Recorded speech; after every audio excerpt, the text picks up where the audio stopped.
Meow, meow, meow. Oliver and Jumpy, Story 26, Desert Travel. One morning a messenger pigeon arrived at my window, bringing a letter from my sister, who lives on the other side of the desert.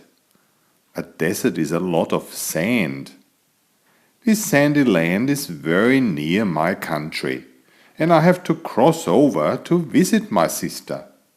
She had just given birth to a few kittens and did want to introduce them to me. Of course I had to go. My kangaroo friends Jumpy and her son Joey did want to join me. Those two were always out for an adventure. So we decided to join a camel caravan. On the day of our departure, at early morning, all three of us mounted one animal together.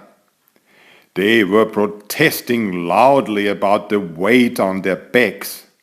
But this is always the case. Camels are known to be grumpy. You have to watch out not to upset them, because they spit at you if they don't like you. Soon we were on our way. In the shortest of time, I felt quite seasick for all the swaying back and forth. Camels are also called ships of the desert. This is quite an appropriate name considering their movement. The three of us were all wearing cloaks from head to toe for protection from the sun. In the desert it is very hot and all creatures dry out fast. Quickly we fell into the routine of desert travel, starting off early when the sun just wakes up, rest during hot midday, and recommence traveling when the sun is very low. During midday, the sand almost boils. You can burn your feet without shoes. Everybody had small tents for resting. Jumpy and Joey are used to the heat and did not sleep. But a cat gentleman like me needs his beauty sleep. I was not too happy about the lack of facilities in the camp. No water to waste and no mirror. Just as well so I could not see my deteriorating appearance. One day we left early morning like every day and the sun was rising steadily. Just before our midday resting stop, I saw a grey cloud on the horizon. Already our guide had noticed it himself. "Sandstorm ahead!" Very quickly all of us were under protective covers, and not too soon. Suddenly the wind rose with a deafening noise and the sand hit our camp. We held tissues before our nose and mouth, because the sand penetrated everywhere. Although after a while even this loud roar could not stop us from falling asleep.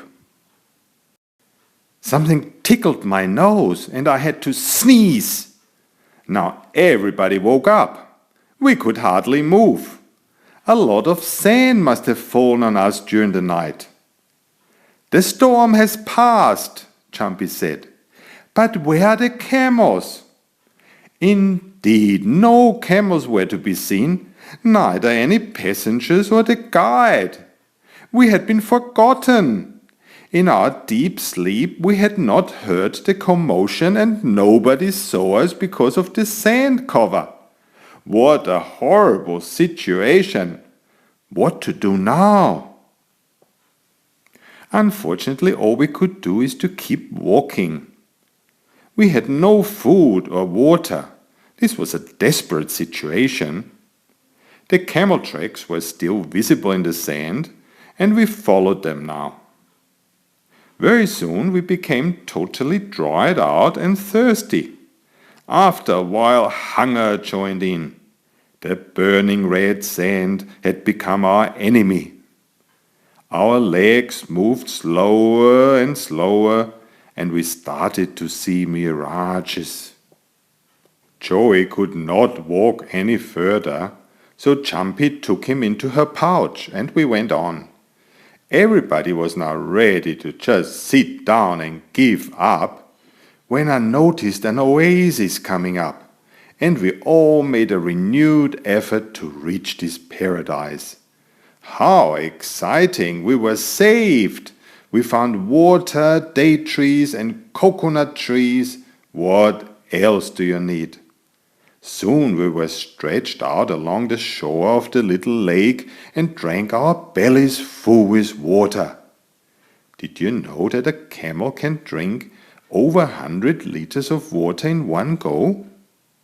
But people can't do that, so we all had to watch out not to overdo it.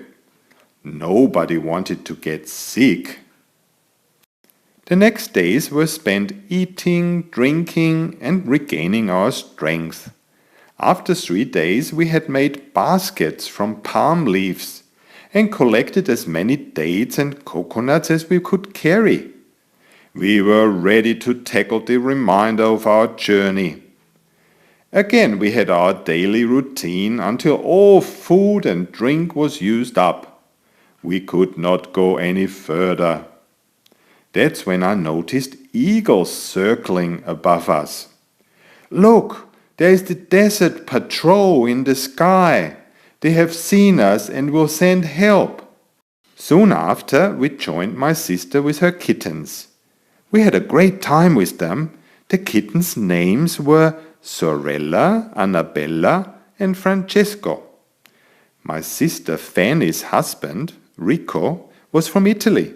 That's why the children all had Italian names. In the evening, we built a fire and were grilling marshmallows on sticks. That was the right time to tell our exciting story of crossing the desert. I made them promise to come visiting me in my treehouse soon. Many teary goodbyes later, we got ready to leave. Our return journey was not that eventful. Luckily, no storm this time. Sandy, bye. I hope you enjoyed this story. Please recommend it to your friends. I welcome any inquiries concerning publication of my tales. Thank you. Bye bye. Until next time.